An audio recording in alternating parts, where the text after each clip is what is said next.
Bonjour à tous. Je vais vous parler d'un sujet qui est assez important aujourd'hui dans la musique électronique, qui est le mixage du kick et de la basse.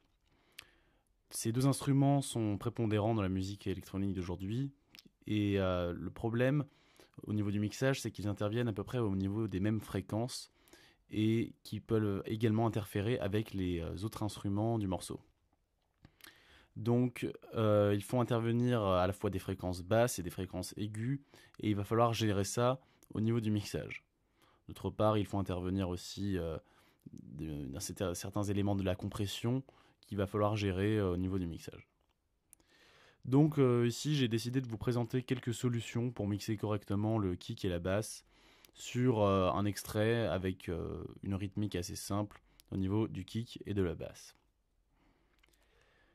Donc au niveau de cet extrait, j'ai mis en fait une ligne de basse qui est assez simple. Donc vous pouvez l'entendre ici, qui reprend 4 notes, Fa, Sol, La, Ré, sur 4 mesures.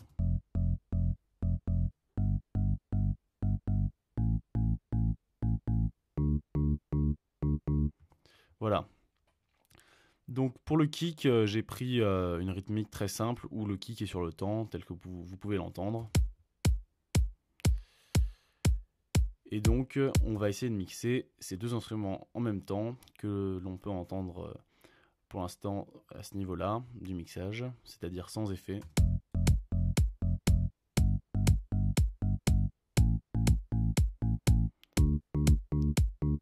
Voilà. Donc dans un premier temps, on va en fait mixer la basse et ensuite on mixera le kick et enfin on mixera les deux en même temps pour voir à peu près comment les faire intervenir sans faire interférer les fréquences. Donc au niveau du mixage de la basse, on va dans un premier temps mettre des égaliseurs.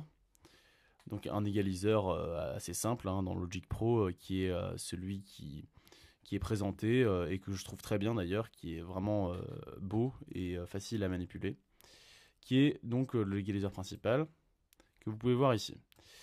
Donc là, j'ai décidé au niveau de la basse de faire résonner dans un premier temps les fréquences basses, donc graves de la note fondamentale qui sont à peu près vers 50 Hz, surtout pour des notes graves comme celles que j'ai rentrées, c'est-à-dire Fa, Sol, La, Ré qui sont les notes les plus graves de la basse.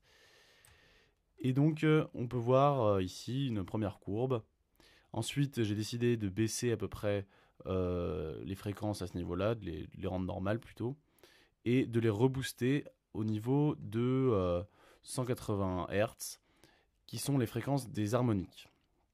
Ces fréquences harmoniques sont très importantes car ce sont les fréquences qui vont ressortir au niveau des enceintes d'ordinateurs, de portables, toutes les enceintes qui ne font pas intervenir les fréquences graves qui se situent à peu près en dessous de 100 Hz. Ensuite, j'ai mis un filtre passe bas qui va vous permettre de filtrer les hautes fréquences de la basse et de les empêcher donc de passer.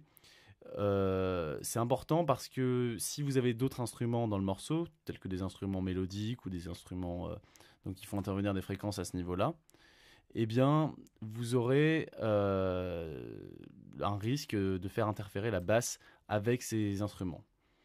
Donc, c'est important de mettre un filtre à peu près, voilà, ici, il a été mis vers 800 Hz. Donc, vous pouvez même un petit peu le mettre avant. Moi, j'aime bien un peu garder des fréquences de la basse. Mais c'est important si vous voulez vraiment faire ressortir la basse sans qu'elle vienne écraser les autres instruments.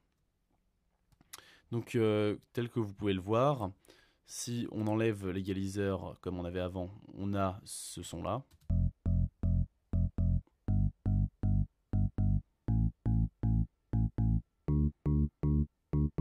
Et si on met l'égaliseur, on obtient ça.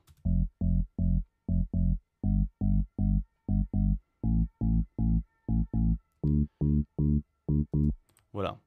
Donc là pour l'instant on se demande pourquoi on a fait ça. C'est important parce que c'est quand on fait intervenir les autres instruments qu'on voit vraiment l'importance de ce mixage. Donc au niveau maintenant de la compression. La basse est un instrument qui est important en musique électronique et qui qui est un des instruments qu'on écoute le plus, qu'on entend le plus et qui fait danser. Et donc il faut que la compression puisse conférer ses propriétés à la basse. Donc ici on a un compresseur de soft tube, donc que j'utilise parmi tant d'autres avec ceux de Logic Pro aussi. C'est un compresseur comme tous les autres, il n'y a pas beaucoup de différence, peut-être la qualité différente. Donc on a déjà rajouté l'EQ. Maintenant au niveau du compresseur, on va mettre les paramètres suivants. Donc pour la basse, il faut un seuil, un threshold qui soit au niveau du volume minimum de la basse. Ici je l'ai mis à peu près à -2. Pour que le compresseur agisse dès que la basse intervient. Vous allez voir pourquoi. Il faut un ratio qui soit assez fort. Donc là j'ai mis vers 6. On peut même le mettre plus fort. Ça dépend si vous voulez que la basse ait vraiment un impact puissant au niveau du morceau. Et j'ai mis aussi une attaque et un release qui est assez rapide pour que le compresseur agisse directement sur la basse sans qu'il y ait de délai au niveau du son, au niveau de la compression. Et donc j'ai mis ces propriétés-là car c'est un morceau qui ne fait pas intervenir la basse comme un instrument mélodique, mais comme soutien. Et lorsque c'est un soutien, on a besoin d'avoir une certaine présence, un certain impact de la basse. Et c'est la raison pour laquelle j'ai mis une forte compression au niveau de la basse. Avec un seuil donc qui fait intervenir directement la basse à la moindre fréquence qu'elle fait résonner. Donc on peut écouter le son sans le compresseur dans un premier temps. Voilà. Et ensuite avec le compresseur, eh bien, on obtient ça.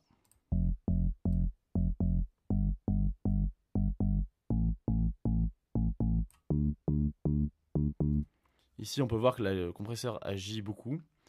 Et en fait, le compresseur permet de rendre plus puissant chaque note et d'égaliser les fréquences, en tout cas d'égaliser le volume maximal avec le volume minimal. Et ensuite, on verra ensuite comment on la dispose dans la stéréo, mais ça on verra une fois qu'on aura mixé le kick. Au niveau du mixage du kick, donc le kick est aussi appelé grosse caisse, mais plutôt de manière électronique, on l'appelle le kick aujourd'hui, beaucoup présent en électro. C'est un instrument qui est très complexe, comme la basse, mais voire un peu plus complexe car il fait intervenir beaucoup de fréquences. Alors, ça dépend quel kick vous utilisez, quel kick vous avez exporté, si c'est un sample qui est déjà mixé ou pas, on ne sait jamais. Moi, c'était un sample qui n'était pas mixé, donc je préfère pour pouvoir le mixer à ma guise. On peut voir au niveau du kick que chaque note intervient sur le temps et intervient notamment avec la basse, comme on peut voir au niveau de chaque temps. Donc il va falloir mixer les deux après. Et au niveau de l'égaliseur, donc j'ai fait en fait résonner au niveau du kick, il y a 3 points fondamentaux qui font résonner le kick au niveau d'un morceau. Donc il y a la note fondamentale du kick qui est assez grave, donc qui est dans les basses fréquences. Au niveau ici de 70 Hz, elle est carrément aussi vers 50 Hz. Mais là, vous allez voir pourquoi je l'ai poussé à 70 Hz. Donc c'est ce qui donne l'impact de la basse du kick et qui fait que ça fait vibrer le morceau. Ensuite, on a un point d'impact du kick qui est au niveau de 160 Hz ici. Donc il est très important car c'est ça ce qui va faire que le kick frappe au niveau du morceau tel que son nom l'indique. Et enfin, ici, ce que j'appelle le click, donc c'est le kick au niveau des hautes fréquences qui intervient au niveau, donc surtout lorsqu'on écoute le son, pareil, au niveau d'enceintes, d'ordinateurs ou de portables, etc. Et donc ce kick intervient vers 10 000 Hz à peu près, ce click. Donc il faut savoir que j'ai mis ici un passe bas pour éviter justement que le kick intervienne au niveau des fréquences qu'utilise la basse, que j'avais dit qui était à peu près à 50 Hz, pour le faire intervenir plus haut que la basse finalement. Et un filtre passe bas qui va vous permettre en fait de laisser résonner des instruments plus aigus encore, qui sont par exemple les percussions, les claps, les charleston, etc. Donc j'ai fait également baisser les middle ici, comme vous pouvez le voir, qui en fait empêchent le kick de trop s'exprimer au niveau des fréquences du milieu, au niveau de 500-1000 Hz. Et c'était un choix assez important parce que j'ai des instruments mélodiques qui interviennent à ce niveau-là. Et pour éviter que le kick vienne interférer avec ces fréquences, j'ai également mis ce petit filtre. Donc on peut écouter le kick avec l'égaliseur et sans égaliseur. Donc sans l'égaliseur, on a ça. Et avec l'égaliseur, on obtient ça. Donc là, on voit pas trop la différence, mais encore une fois, la différence est importante à l'échelle du morceau dans son entier. Donc maintenant, on peut également rajouter un compresseur, c'est d'ailleurs le plus important au niveau du kick, qui va permettre de donner un assez gros impact du kick au morceau.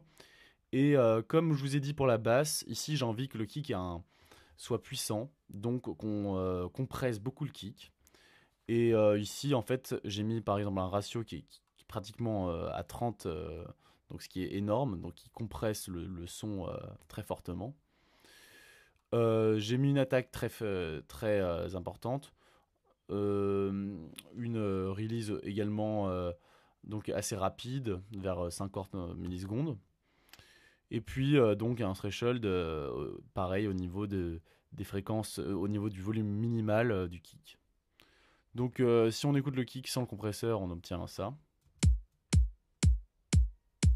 Et avec le compresseur, on obtient ça. Donc là, il aura beaucoup plus d'impact, il va beaucoup plus frapper au niveau du morceau, on va beaucoup plus en fait le ressentir, mais c'est pas pour autant qu'il va venir empiéter sur les autres instruments. Il va juste, intervenir plus au niveau du morceau et sans devenir trop lourd en fait. Donc là, c'était pour le mixage du kick individuellement. Et maintenant, on peut s'intéresser au mixage des deux instruments en même temps.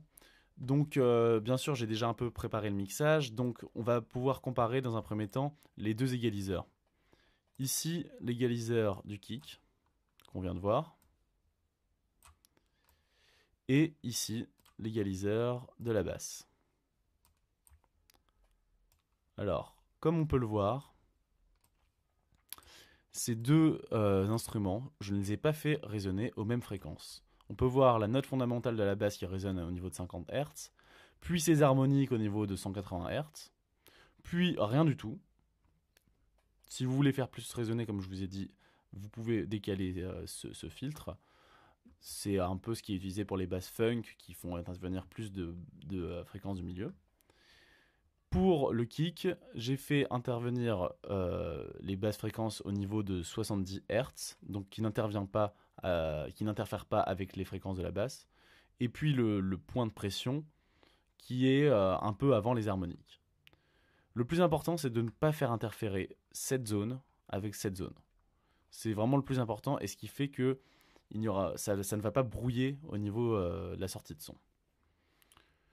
Et donc voilà à peu près le mixage que vous devez faire correspondre entre le kick et la basse, un exemple de mixage. Alors également, si vous voulez optimiser le fait qu'on détache la basse du kick, qu'on les entende facilement séparément, vous pouvez un peu faire intervenir la stéréo. Donc sur ce plugin de stéréo, du fichier d'un dossier Wave, eh bien, vous pouvez un petit peu décaler, par exemple le kick, je l'ai décalé un tout petit peu, un chouïa vers la droite. Et la basse, bien sûr, je l'ai décalé un chouïa vers la gauche. Donc c'est aussi intéressant car ils vont un peu moins intervenir en même temps, bien sûr, il faut les mettre au milieu, mais là, je les ai un tout petit peu décalés de sorte à ce qu'on les entende plus distinctement. Donc finalement, on peut écouter donc les deux instruments, donc comme dans un premier temps, ils n'avaient pas sans effet, donc tel que vous l'entendez là.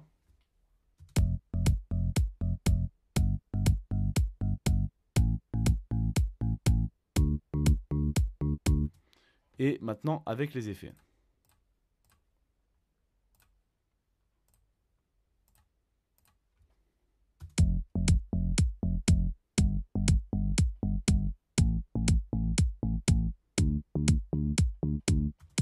Donc comme je vous ai dit, on n'entend pas vraiment l'importance des effets qui ont été rajoutés.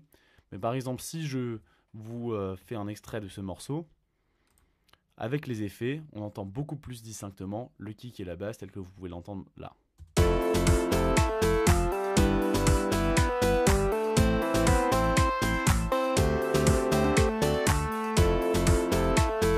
Voilà, et par exemple, si on enlève les effets, vous allez voir que on entend beaucoup moins le kick et la basse, ou alors ils sont plus lourds et ils ont moins d'impact, donc tel que vous l'entendez là.